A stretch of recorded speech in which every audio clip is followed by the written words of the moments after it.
friendship or aggression. Seeking to justify aggression, Dean Acheson harps on friendship and throws in lots of principles. Acheson says, "The interest of the people and the government of the United States in China goes far back into our history.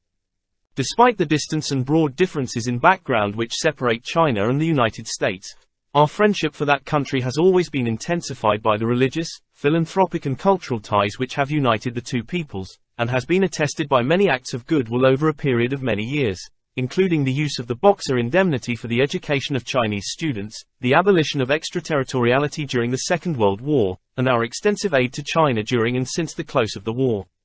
The record shows that the United States has consistently maintained and still maintains those fundamental principles of our foreign policy toward China which include the doctrine of the open door, respect for the administrative and territorial integrity of China, and opposition to any foreign domination of China." Acheson is telling a bare-faced lie when he describes aggression as friendship. The history of the aggression against China by U.S. imperialism, from 1840 when it helped the British in the Opium War to the time it was thrown out of China by the Chinese people, should be written into a concise textbook for the education of Chinese youth. The United States was one of the first countries to force China to cede extraterritoriality, witness the Treaty of Wanghia of 1844, the first treaty ever signed between China and the United States, a treaty to which the White Paper refers. In this very treaty, the United States compelled China to accept American missionary activity, in addition to imposing such terms as the opening of 5 ports for trade. For a very long period, U.S. imperialism laid greater stress than other imperialist countries on activities in the sphere of spiritual aggression, extending from religious to philanthropic and cultural undertakings. According to certain statistics, the investments of U.S.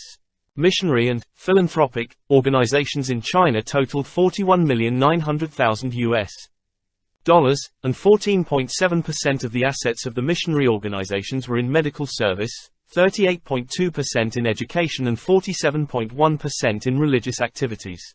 Many well-known educational institutions in China, such as Yenching University, Peking Union Medical College, the Hue Wen Academies, St. John's University, the University of Nanking, Soochow University, Hangzhou Christian College, Xiangye Medical School, West China Union University and Lingnan University, were established by Americans. It was in this field that Leighton Stewart made a name for himself. That was how he became U.S. ambassador to China. Acheson and his like know what they are talking about, and there is a background for his statement that our friendship for that country has always been intensified by the religious, philanthropic and cultural ties which have united the two peoples. It was all for the sake of intensifying friendship, we are told, that the United States worked so hard and deliberately at running these undertakings for 105 years after the signing of the Treaty of 1844.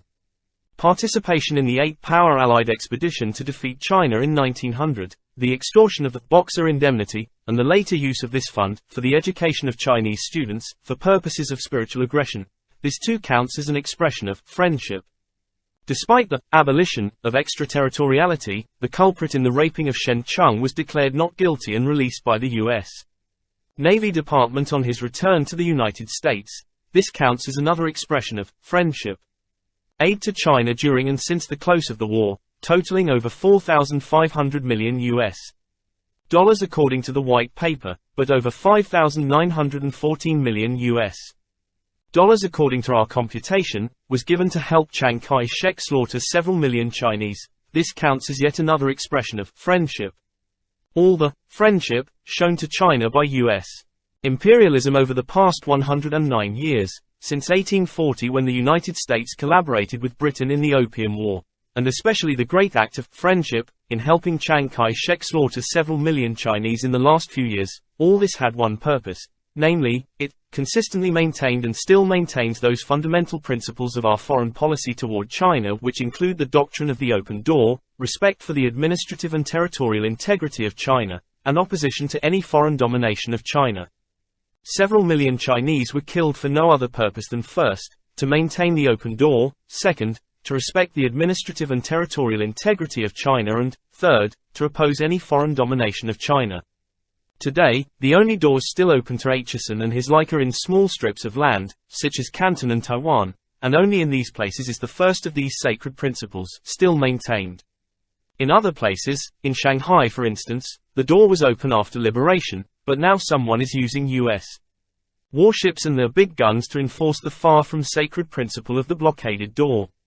Today, it is only in small strips of land, such as Canton and Taiwan, that thanks to Acheson's second sacred principle, administrative and territorial integrity is still maintained.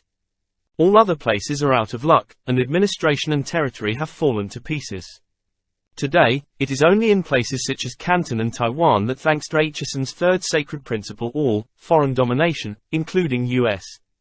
domination, has been successfully done away with through the opposition of Acheson and his like.